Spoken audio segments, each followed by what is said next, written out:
베드로후서 3장 8절로 13절 말씀 교도하신 가운데 살아계신 주님의 음성을 들으시는 이 시간 되시길 바랍니다. 사랑하는 자들아, 죽기에는 하루가 1000년 같고 1000년이 하루 같다는 이 한 가지를 잊지 말라.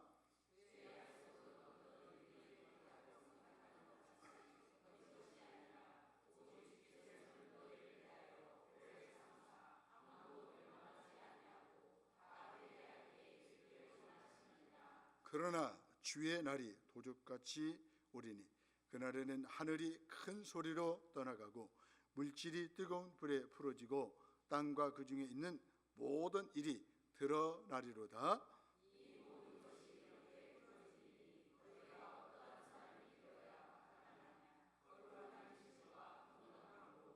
하나님의 날이 임하기를 바라보고 간절히 사모하라.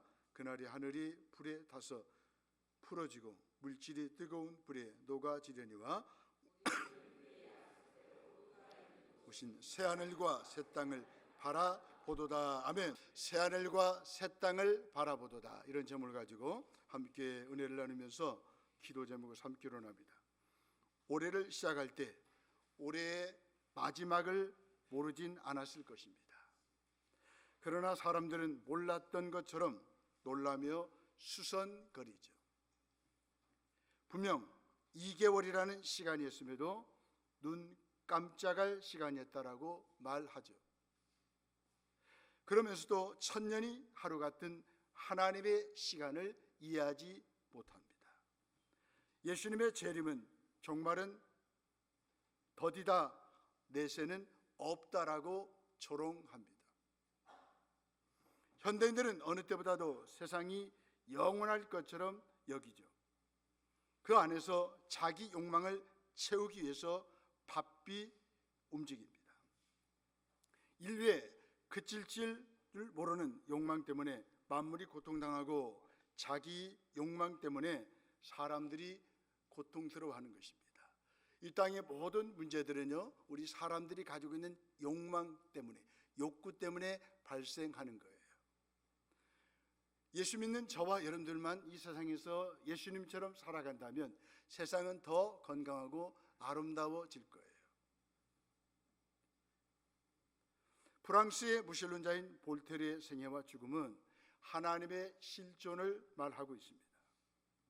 그는 당대 최고 학자로서 교회를 비난하고 하나님의 존재를 부정하는 글을 써서 큰 인기를 얻었습니다. 그는 늘 이렇게 말했습니다. 100년만 지나봐라. 하나님을 믿는 따위의 미신은 이 지구상에서 사라질 것이다. 그리고 하나님을 믿는 사람들이 모인 교회는 다 무너지고 사라질 것이다. 그는 파리의 대로에서 하나님께 욕을 퍼붓기도 했습니다. 만약 하나님이 계시다면 이렇게 욕을 퍼붓는 나를 쓰러뜨려 보십시오. 죽게 해 보십시오. 하지만 이런 볼테르도 결국 병들어 죽음 앞에 서게 되었습니다. 그는 의사에게 간절히 부탁했습니다. 의사님, 내 생명을 6개월만 연장시키시면 내가 내 전 재산을 다 드리겠습니다. 그러나 의사는 당신의 생명은 6개월은 고사하고 6시간도 남지 않았습니다. 그때 그의 입에는 다음과 같은 말이 조용히 흘러나왔습니다. 아하, 나는 이제 지옥으로 떨어지는구나. 세월은 흘러 볼테르가 세상을 떠난 지 100년이 지났습니다. 그의 말과는 달리 하나님을 믿는 신자는 전 세계의 3분의 1이 넘었습니다. 놀랍게도 그의 무신론 서적을 찍어냈던 인쇄기는 성경을 찍어내는 인쇄기가 되었습니다. 그의 저택은 성경을 보관하는 창고가 되었습니다. 베드로 사도는 자신의 죽음이 임박했다는 것을 알고 자신이 떠난 후에도 성도들이 진리에 서 있을 수 있도록 힘써 기본적인 진리들을 상기시킵니다. 예수 그리스도의 권능과 재림이 확실하다는 것을 자신의 체험과 성경의 예언을 통해서 설명합니다. 하지만 거짓 교사들은 예수 그리스도를 부인할 뿐만 아니라 재림을 조롱합니다. 볼테르처럼 하나님의 날을 조롱하거나 또 재림을 부정하거나 또 하나님의 심판을 부정하면 그런 삶을 살아갈 수밖에 없다는 거죠. 성도는 하나님의 날이 임하기를 사모하며 새 하늘과 새 땅을 바라보는 사람이죠. 보면 12절에 보니까 하나님의 날이 임하기를 바라보고 간절히 사모하라라고 말씀하고 있습니다. 더 나가서요 13절에 보니까 새 하늘과 새 땅을 바라보도다라고 말씀하고 있습니다. 그렇습니다. 성도가 누굽니까? 신자가 누굽니까? 이 땅에 살면서 하나님의 날이 임하기를 사모하는 사람이죠. 새 하늘과 새 땅을 간절히 바라보는 사람이죠. 그런 의미에서 그런 성도들은 이 세상에서 무슨 일이 있어도 넘어지지 않아요. 다시 일어서요. 절망하지 않아요. 소망 가운데 하루하루를 살아가는 것이죠. 나는 하나님의 날이 속히 임하기를 바라십니까? 만약 그렇지 않다면 무엇 때문입니까? 하나님의 날이 속히 임하도록 내가 할 수 있는 것은 무엇입니까? 본문은 더딘 것 같아도 하나님의 날이 확실하게 돌연히 임할 주의 강림을 준비하며 살아가라라고 권면합니다. 저와 여러분들이 이 땅에 살고 있는 것은 내세를 준비하기 위해서 살아가시는 거예요. 하나님은 더 많은 사람을 구원하시려고 더디 오십니다. 사람들은 이걸 역이용합니다.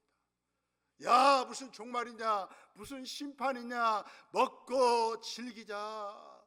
노아의 때와 같이 소돔과 고모라 성에 있는 사람들처럼 이제 우리의 욕망을 채우고 즐기며 살아가자, 이렇게 말하는 거죠. 그러나 우리 하나님은 한 사람이라도 구원하시기 위해서, 한 사람이라도 하나님의 자녀 삼으기 원하셔서 재림의 때를 늦추시는 거예요. 금방이라도 주님이 다시 오실 것이라 기대하는 이들이 있습니다. 하지만 주님은 아무도 멸망하기를 바라지 않으시기에 오래 참고 기다리십니다. 보면 8절 9절 말씀. 속히 오셔서 악을 진멸하고 의인을 구원하기를 바라시지만 한 사람이라도 더 구하시려는 마음으로 하루하루를 참으십니다. 그렇게 하나님은 천년 같은 하루 같은 천년을 지나셨습니다. 능히 하실 수 있음에도 하지 않으시는 것, 그것이 우리를 위한 사랑이죠. 주님의 마음을 품고 내 시간표를 내려놓고 인내하며 기다려야 줄 사람은 누구입니까? 아직 하나님께서 참고 기다리시는 동안 내가 전도하고 사랑해야 할 사람은 누구입니까? 주님은 도적이 오는 것처럼 예고 없이 오십니다. 10절 말씀입니다. 이는 우리가 항상 준비된 삶을 살아야 하는 이유입니다. 생각지 못할 때 갑자기 우리 예수님께서 오신다는 것입니다. 오늘 경건한 삶을 살지 않으면 내일은 기회가 없을지도 모릅니다. 저와 여러분들은 살아있을 때 이 예수님을 믿지 않는 사람들에게 이 기쁜 소식을 전해야 되는 것입니다. 주님이 강림하실 때 세상이 새롭게 창조될 것입니다. 뜨거운 풀무에 불순물이 타는 것처럼 심판의 불이 세상의 불의와 분명한 불경건한 모든 것을 일소할 것입니다. 성도는 하나님의 날이 임하길 사모하며 새 하늘과 새 땅에 소망을 두고 살아야 합니다. 혹시 나는 새하늘과 새 땅 백성으로 살기보다 이 땅에서 형통하고 부유한 이 땅 백성으로 살길 더 소망하지는 않습니까? 하나님은 나에게 마귀와 악과 죄가 완전히 사라진 새하늘과 새 땅을 바라보라라고 하십니다. 이 세상은 모든 악의 근원이며 공중 권세 잡은 자인 마귀가 역사하여 죄와 사망과 고통이 지배하고 있습니다. 우리 찬양팀이 찬양했던 것처럼 이 세상에 근심든 일이 왜 이렇게 많습니까? 곤고한 일이 왜 이렇게 많습니까? 바로 죄 때문에 그러는 거예요. 마귀가 사람들의 마음을 혼미케 해서 세상을 이렇게 부패하고 어둡게 어지럽게 만드는 것입니다. 새하늘과 새 땅을 바라봐야 하는 이유는 타락한 옛 질서 안에 살며 신음하는 모든 성도들을 위한 위로 때문입니다. 새하늘과 새 땅은 모든 악의 세력이 제거되어 창조의 목적이 완성된 곳입니다. 하나님의 통치가 완전히 구현되는 곳이, 실현되는 곳이 바로 새하늘과 새 땅입니다. 주님은 성도에게 이곳을 보라라고 하십니다. 이 땅에 살면서도 새 하늘과 새 땅을 바라보면서 살라라고 말씀하십니다. 이 땅만 바라보면 낙심이 돼요. 이 땅만 바라보면 삶의 의욕이 꺾여요. 이 땅만 바라보면 갈등이 있다 그 말이죠. 어둠이 있다 그 말이죠. 무기력하다는 거예요. 우울하다는 거예요. 불안하다는 거예요. 그러나 이렇게 힘든 세상 가운데서도 새하늘과 새 땅을 바라보면 하나님은 이 땅을 잘 살아갈 수 있도록 우리를 위로해 줄 것이고 저와 여러분들에게 힘을 주실 거예요.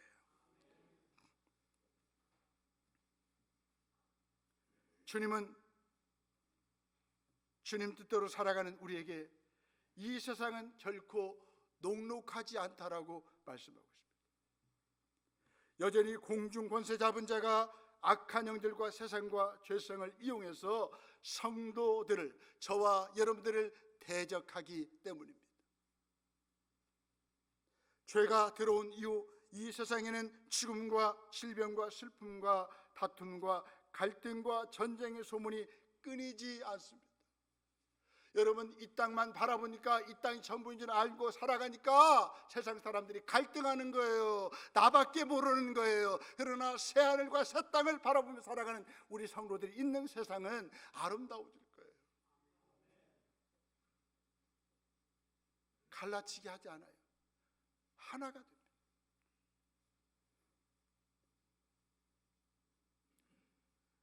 하나님이 저와 여러분들을 이 땅에 살게 하시는 이유이지 않습니까?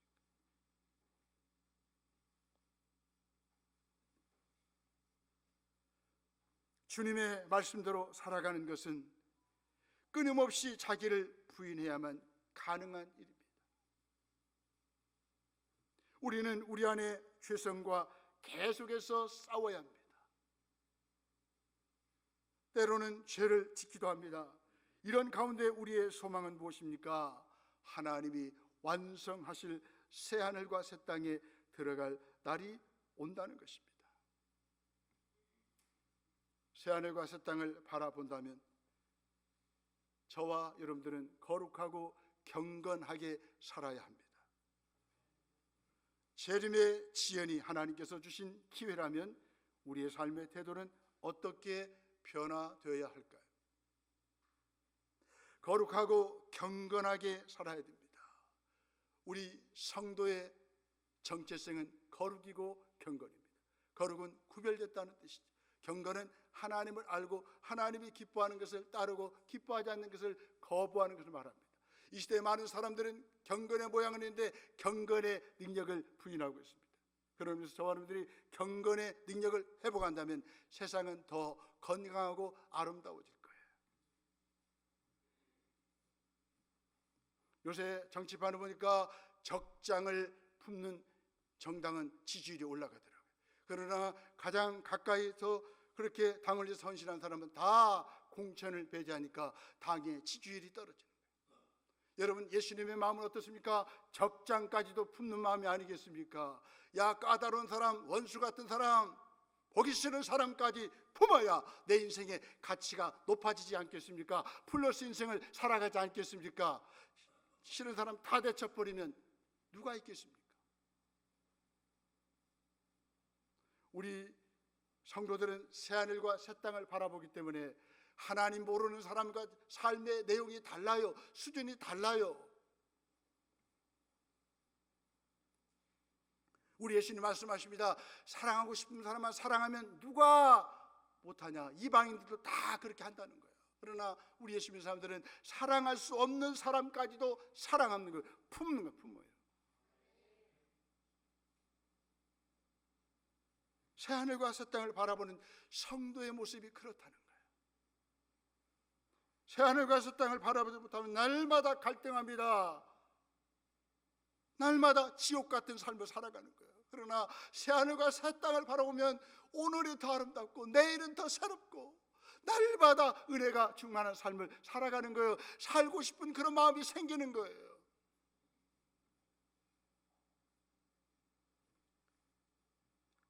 모든 일이 주님의 날에 드러나고 심판받게 되기에 우리는 늘 경건하고 거룩한 삶을 힘써야 합니다. 본문 11절에 보니까 이 모든 것이 이렇게 어떻게 풀어지리니 너희가 어떠한 사람이 되어야 마땅하냐. 거룩한 행실과 경건함으로 그랬습니다. 새하늘과 새 땅을 바라보는 성도는 어떻습니까? 경건한 삶을 살아야죠. 거룩한 삶을 살아야 됩니다. 하나님의 심판을 믿는다면 거룩하고 경건하게 생활해야 합니다. 의로 가득한 새하늘과 새 땅에 대한 약속을 믿는다면 그에 걸맞은 의로운 삶을 살아야 합니다. 여러분, 새하늘과 새 땅이 어떤 곳입니까? 본문 13절에 보니까 의가 있는 곳이에요. 하나님의 뜻이 이루어지는 곳이 바로 새하늘과 새 땅이에요. 불의와 죄가 저주가 없는 것이, 얻어먹는 것이 바로 새하늘과 새 땅입니다. 이런 새하늘과 새 땅을 바라보는 성도인 저와 여러분들은 의롭게 살아야 되지 않겠습니까? 불의를 벗어버리고 죄된 것을 벗어버려야 됩니다.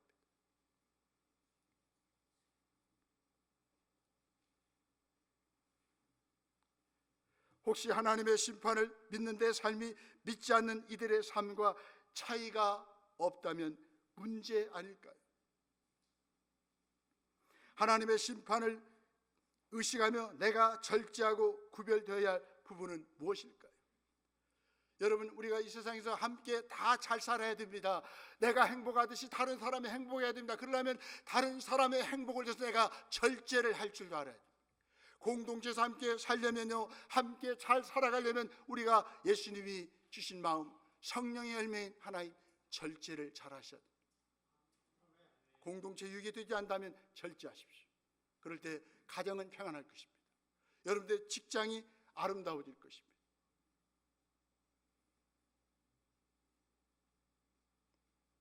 성경은 부도덕하고 불의한 삶을 멀리하고 영적 진보를 이루라라고 촉구합니다. 18절 말씀입니다. 여러분, 새하늘과 새 땅을 바라본 사람은 날마다 영적으로 믿음이 성장합니다. 사랑 안에서 예수 그리스도의 분량까지 자라갑니다.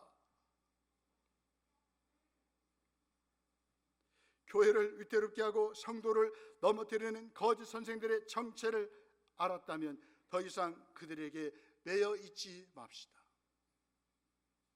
그들을 내 삶과 신앙에서 추방하십시다.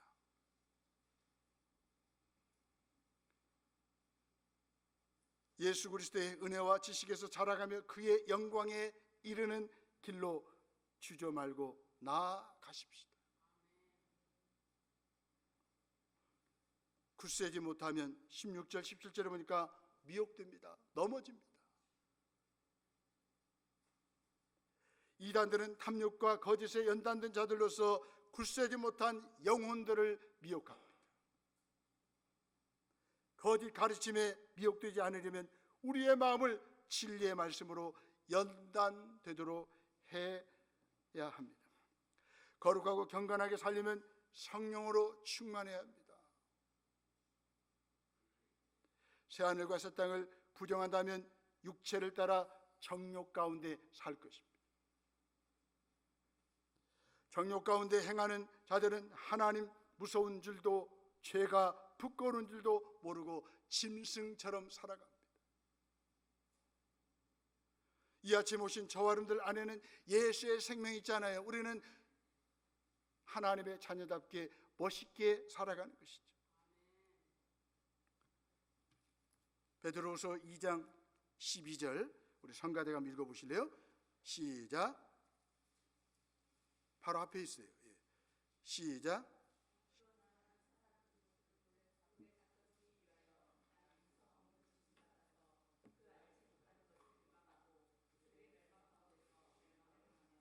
아멘.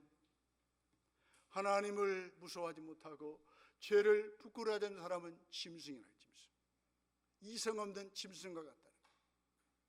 바로 이단들이 그래요. 이단들이. 육체를 따라 정욕 가운데서 불의한 삶을 살기보다 성령님을 따라 절제하며 거룩하고 경건한 삶을 살아야 합니다.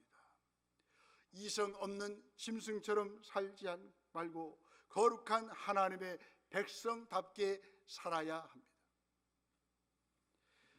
임박한 멸망을 앞두고 있는 그들을 부러워 말고 육체가 아닌 성령님을 따라 살아가십시다. 예수님이 다시 오신다는 약속과 새하늘과 새 땅에 대한 약속을 붙잡고 경건하게 살아가십시다. 종말과 심판이 있음을 진정으로 확신하는 사람은 자신의 생활 습관을 바꿀 수밖에 없습니다. 이 모든 일을 일어나게 하시는 살아계신 하나님을 만난 사람은 인생의 가치관과 말과 행동이 달라질 수밖에 없습니다.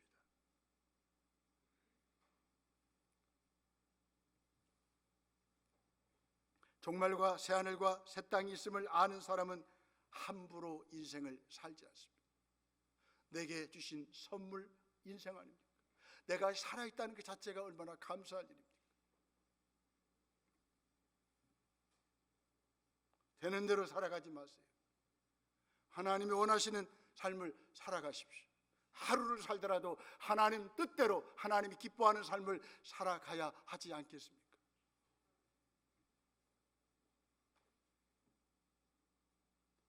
세속에 물들지 않고 예수 그리스도의 사랑으로 복음을 전하고 복음을 살아내야 합니다. 연약한 이웃을 돌아봐야 하죠. 종말과 새하늘과 새 땅을 확신하는 성도는 오늘을 누구보다도 치열하게 살아갑니다. 미움을 일삼는 세상에 대항하여 사랑을 실천합니다. 오늘부터 결단하십시오. 나는 새하늘과 새 땅을 바라보는 사람이기 때문에 나는 사랑만 하며 살겠다. 그렇게 마음을 잡수시고 살아가십시오. 여러분들의 가정생활이 달라질 거예요. 직장이 달라질 거예요. 우리 교회 모습이 달라질 거고 세상의 모습이 달라질 것입니다.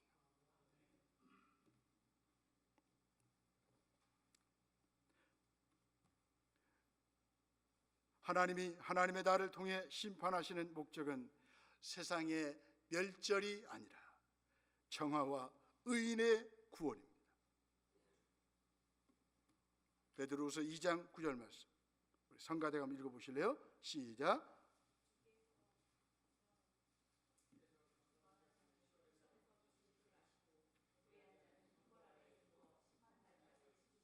아멘. 하나님이 하나님의 나라에 심판하신 목적이 바로 이겁니다. 불의와 부정을 씻어 세상을 새롭게 하시려는 것입니다. 그러므로 심판 중에도 의를 전파하는 너와 그 7 식구를 보존하셨습니다. 의로운 돛과 그 가정을 건지셨습니다. 베드로후서 2장 5절 11절 말씀. 그들은 악한 세상의 심판을 경고하는 의인들이며 불의한 행실을 보고 애통하는 사람들입니다. 지금 우리가 세상을 위해 감당할 사명도 그와 같습니다.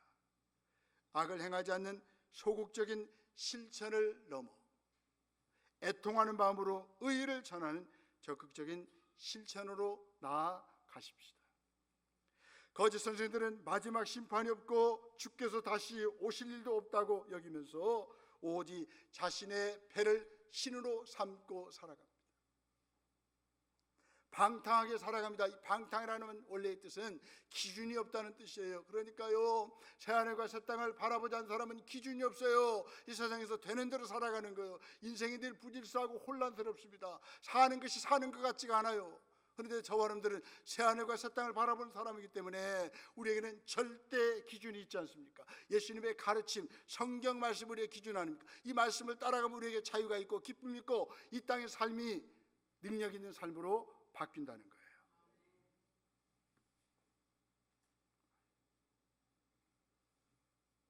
거짓 선생들은 이렇게 심판이 없다라고 말합니다. 재림이 없다라고 말합니다. 새하늘과 새 땅을 부정합니다. 하지만 성경은 마지막 날 반드시 하나님이 악을 심판하신다라고 강조합니다. 여러분, 성경에서 말하는 악이 무엇입니까? 하나님을 볼테르처럼 인정하지 않고 부정하는 것이 악이라고 말씀합니다. 하나님을 믿지 않는 것이 악이라고 말씀합니다. 새하늘과 새 땅을 믿지 않는 것이 바로 악이라고 말씀하고 있습니다. 저와 여러분들을 하나님이 부르셔서 이렇게 하나님을 섬기게 하시고 새하늘 새 땅을 바라보게 하시니 얼마나 감사합니까? 하나님은 불의하고 불경건한 자를 심판하십니다. 그러나 의인된 저와 여러분들을 이 땅에서도 우리를 안전하게 지켜주실 거예요. 또 베드로서 2장 4절에 보니까 범죄한 천사들을 지옥에 던지셨습니다. 베드로서 2장 5절에 보니까 노아 시대의 세상을 홍수로 심판하셨습니다. 베드로서 2장 6절에 보니 소돔과 고모라 성을 불로 태워서 심판하셨습니다. 이유가 무엇입니까? 하나님을 믿지 않고 새하늘과 새 땅을 믿지 않고 하나님의 나를 사모하지 않은 사람들을 이렇게 심판하셨다는 것입니다. 마지막 심판과 새하늘과 새 땅을 믿을 때 지금 나의 삶에서 달라지는 것은 무엇입니까? 새하늘과 새 땅의 소망을 붙들고 지금 이 땅에서부터 새하늘과 새 땅의 삶을 연습하십시다. 주님의 다시 오심과 새하늘과 새 땅의 도래를 믿고 그날을 바라보면서 잘 준비하며 하루하루를 주님 안에서 기뻐하며 살아가시는 저와 여러분들이 되시기를 주의 이름으로 축원합니다. 아멘.